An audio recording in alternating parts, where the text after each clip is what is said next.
It has 563 horsepower, 479 foot-pounds of torque, and it weighs less than 1,700 kilograms. But is the new Mercedes SLS better than an SLR? And is it a sports car that can take the game to Ferrari and Lamborghini?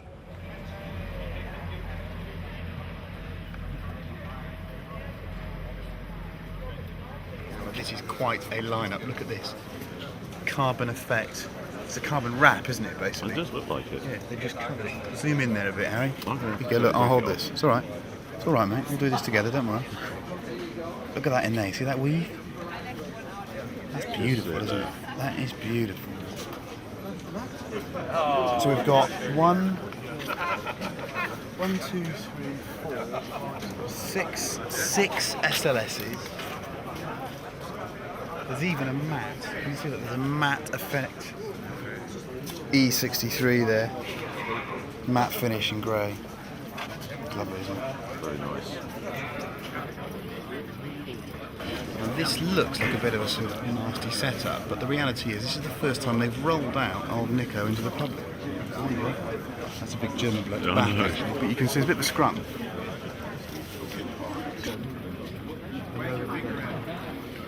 I'm more interested in looking at the car. This is a bit of a rush job, guys, it really is. 4 or 5 laps in ducks and drakes or something. I'm sure we'll learn a bit about the car. Gull-wing door. How do I do that then? Oh, I can't even reach it. Now this is where the job goes slightly pear-shaped.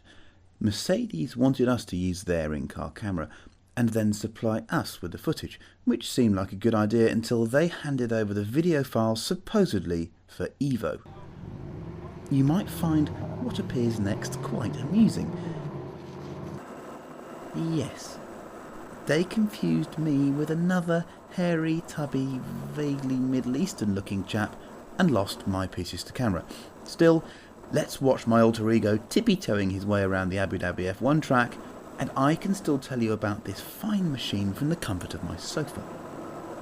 First, the motor is stunning. The car feels much faster and more agile than an SL63. The noise is pretty outrageous and it loves to slide around. The only downside is the double clutch gearbox, which was sometimes reluctant to shift down and not as intuitive as I'd hoped.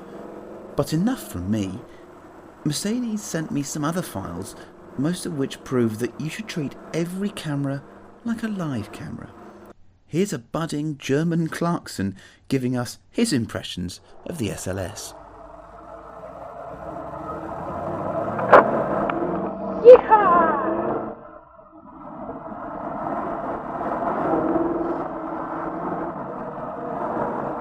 Mercedes SLS AMG, I love you.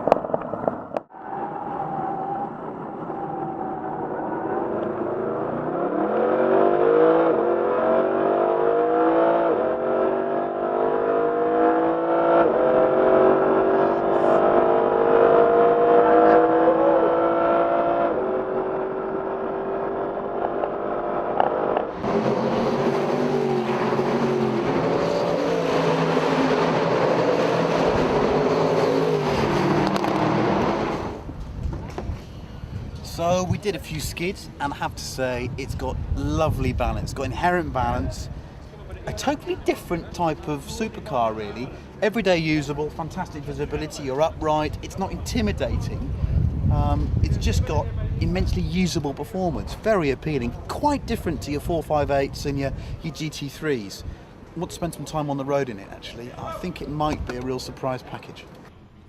The SLS will cost £157,500 when it goes on sale in the UK later this year, maybe early next year. That's a lot of money and right in amongst the big players like the Ferrari 458 and the Gallardo, but it does feel like an expensive object. You know, it's familiar Mercedes in so many areas, but it's just got those touches of luxury and of quality that make you realise this is an expensive car. It's a very special item. And it's a cosy cabin too. Not quite so sure about those gull-wing doors. They look great, but short asses like me struggle to reach the handle, but their cool factor can never be underestimated.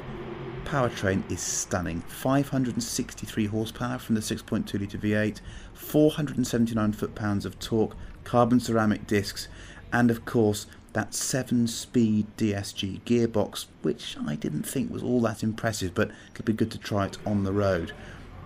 Interesting now that they've replaced the 6.2 litre V8 in the other cars with their 5 litre turbo, whether the SLS will get that engine or not, but for now it's a great powertrain.